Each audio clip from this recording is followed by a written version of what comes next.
ధర్మేంద్ర ప్రధాన్ రాజీనామా చేయాలనే డిమాండ్ దేశవ్యాప్తంగా వినిపిస్తోంది. విద్యార్థుల నుంచి, సిజేపీ నుంచి, అలాగే కాంగ్రెస్ పార్టీ కూడా ఇదే డిమాండ్ చేస్తోంది. చాలా విమర్శలు వస్తూ ఉన్నాయి సార్. భారతీయ జనతా పార్టీ రెప్యుటేషన్ కూడా దెబ్బతింటోన్న పరిస్థితి.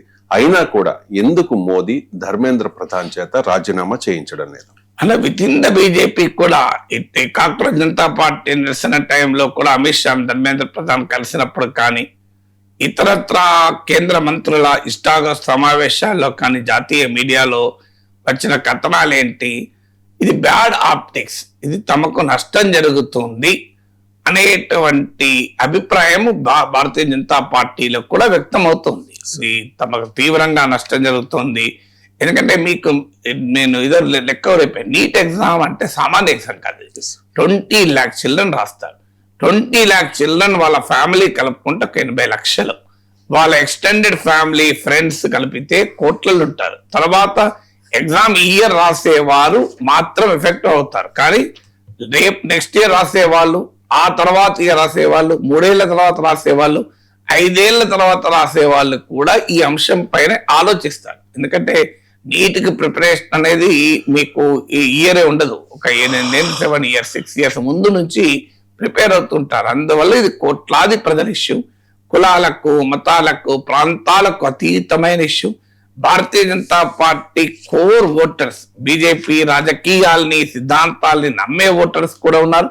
2014 బీజేపీ గెలుపుకు దోహదం చేస్తున్న సామాజిక వర్గాలు, social economic categories, middle class పిల్లలు ఉన్నారు, మీకు యంగ్ ఓటర్స్ ఉన్నారు. సో ఏ రకంగా చూసినా ఇది చాలా తీవ్రమైన నష్టం బీజేపీకి కలుగుతోంది. మీకు అయితే అయినా కూడా ధర్మేంద్ర ప్రధాన్ ఎందుకు డ్రాప్ చేయడం లేదు? మీకు ఇదే ఇక్కడ ఒక డిమాండ్ ఉండొచ్చు, సార్ ధర్మేంద్ర ప్రధాన్ సంబంధం ఏంటి, ఆయన ఏమన్నా నీట్ పేపర్ లీక్ చేశాడా, ఆయన విద్యా మంత్రే కదా అని ఆర్గ్యూ చేస్తుంటారు. మరి ఇదే బీజేపీ 2012లో మీకు 2G స్పెక్ట్రమ్ కుంభకోణం జరిగినప్పుడు ప్రధానమంత్రి మన్మోహన్ సింగ్ రిజిగ్నేషన్ ఎందుకు కోరాడు? మన్మోహన్ సింగ్ డైరెక్ట్ గా డబ్బులు తినడా? కానీ మన్మోహన్ సింగ్ ప్రైమ్ మినిస్టర్ కనుక అకౌంటబుల్ ఉండాలన్నారు. ఉండడమే కాదు, రాజా డిమాండ్ రిజైన్ కూడా చేశారు 2G కుంభకోణం కేసులో. మీకు అశోక్ చౌహాన్ ఆదర్శ్ సొసైటీ కుంభకోణం, ఇప్పుడు బీజేపీ నాయకుడైన ఆ రోజు అశోక్ చౌహాన్ ముఖ్యమంత్రిగా రిజైన్ చేయాలి, ఆదర్శ్ సొసైటీలో అవినీతికి పాల్పడ్డాడని బీజేపీ పెద్ద ఉద్యమం నడిపితే కాంగ్రెస్ పార్టీ ఆయన ముఖ్యమంత్రి పదవిని తీసేసింది.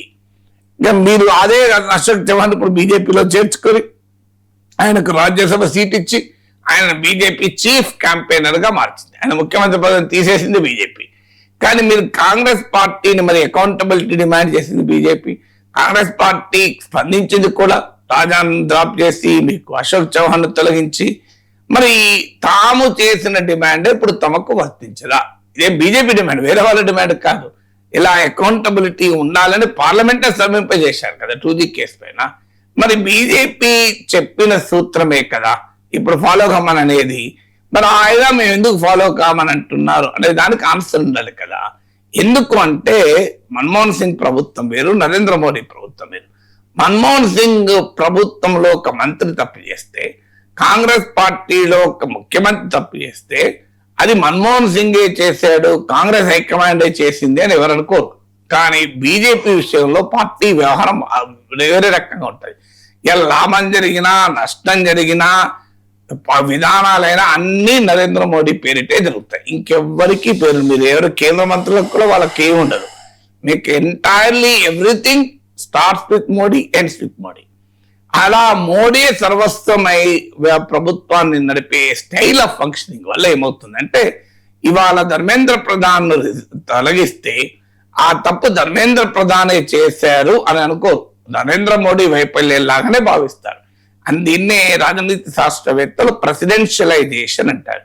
సో బీజేపీ పాలనలో ప్రెసిడెన్షియలైజేషన్ కావడం వల్ల మోడీ భయం ఏంటంటే ఇదేదో ధర్మేంద్ర ప్రధాన్ తో ఆగదు, ఇది తన వరకు వస్తుంది అని. కానీ మోడీకి అర్థం కాదు ఏంటంటే నువ్వు డ్రాప్ చేయకపోయినా వస్తుంది కదా. ఇవాళ ధర్మేంద్ర ప్రధాన్ రిజైన్ కాదు, మోడీని రిజైన్ చేయమని డిమాండ్ కదా. సో అందువల్ల మీకు మొదటి కారణం ప్రెసిడెన్షియలైజేషన్ వల్ల. అంటే తన పైకి వస్తుంది, ఇదేదో మంత్రిని అనుకోరు, తననే అనుకుంటారు. ఎందుకంటే ప్రతి మంత్రులను కూడా డమ్మీ, పొలిటికల్ గా ఇమేజ్ రీత్యా డమ్మీ చేసి అంతా మోడీ ఇమేజ్ పేరిటే నడుస్తుంది కనుక మీకు పార్లమెంట్ లో కూడా మోడీ మోడీ మోడీ అని నినాదాలు ఇస్తారు, బయట పబ్లిక్ మీటింగ్స్ లో కూడా మోడీ మోడీ అని నినాదాలు ఇస్తారు. అందువల్ల ధర్మేంద్ర ప్రధాన్ అన్నా మోడీ అనుకుంటారు, ధర్మేంద్ర ప్రధాన్ అనుకోరు. సో అందువల్ల అది మొదటి భయం. రెండో భయం ఏంటంటే ప్రెసిడెంట్ ఒక్కసారి ఒక మినిస్టర్ రిజైన్ చేస్తే మీకు ఇక అది ప్రెసిడెంట్ అయిపోతుంది. ప్రభుత్వంలో అనేక తప్పులు జరుగుతూ ఉంటాయి. ఆ తప్పుల్ని జరిగినప్పుడల్లా మంత్రులు రాజీనామా చేయాలని డిమాండ్లు వస్తాయి. అందువల్ల అంత్య నిష్ఠూరం కన్నా ఆది నిష్ఠూరం వేరు అని చెప్పి ముందుగానే ఒప్పుకోకపోతే ఎవరు అడగరు అని. మూడవది ఏంటంటే ఇది పార్టీ విత్ డిఫరెన్స్.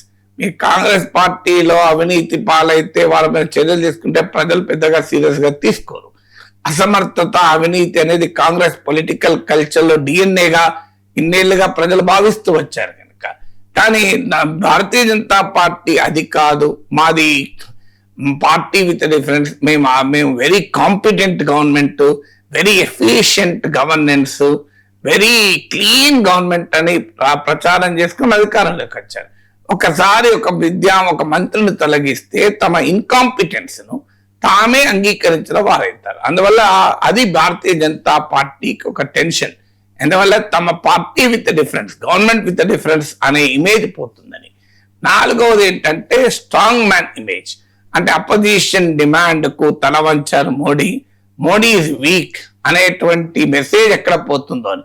అంటే తనంతట తానుగా రిజైన్ చేయలేదు, అపోజిషన్ డిమాండ్ చేస్తే రిజైన్ చేయాల్సి వచ్చింది అనేటువంటి, పంపించాల్సి వచ్చింది అనేటువంటి ఇమేజ్ రావడం, అంటే అపోజిషన్ కు ఆ క్రెడిట్ ఇవ్వడం, అపోజిషన్ కు మార్క్స్ వేయడం, తానా స్ట్రాంగ్ మ్యాన్ ఇమేజ్ కి ఎక్కడ దెబ్బ తగులుతుందో అనేది నాలుగవది. ఐదవది ఈ డిమాండ్ ఏదో ప్రతిపక్షాల నుంచే కాకుండా కాంగ్రెస్ జనతా పార్టీ నుంచి వచ్చే వరకు ఇది ఒక మీమ్ అని, ఇదొక పొలిటికల్ సెటైర్ అని, ఇదొక ఆన్లైన్ జోక్ అని, అసలు ఇది ఒక ఉద్యమమే కాదు అని చెప్పి ఇప్పటిదాకా అవహేళన చేసింది బీజేపీ పరివారం.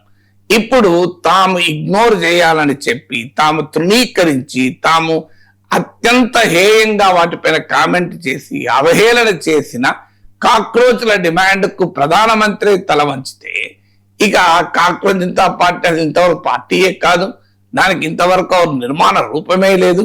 స్వరూపమే లేని కాక్రోచ్ కే మోడీ భయపడ్డాడు అనేటువంటి ఒక మెసేజ్ పోతుంది అనేటువంటి ఆందోళన కూడా బీజేపీలో ఉండొచ్చు.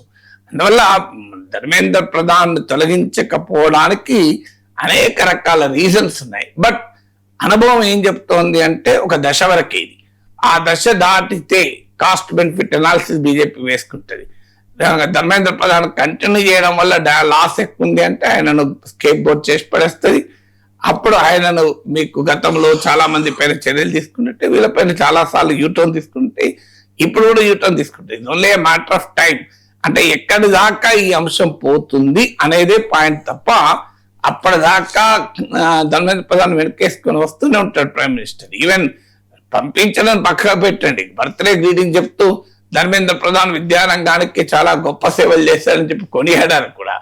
అందువల్ల ఇట్స్ ఆల్ పోస్టరింగ్. అంటే ఎప్పటి వరకు తనకు లాస్ అవుతుంది అనుకునే వరకు ఈ పోస్టరింగ్ కొనసాగుతుంది.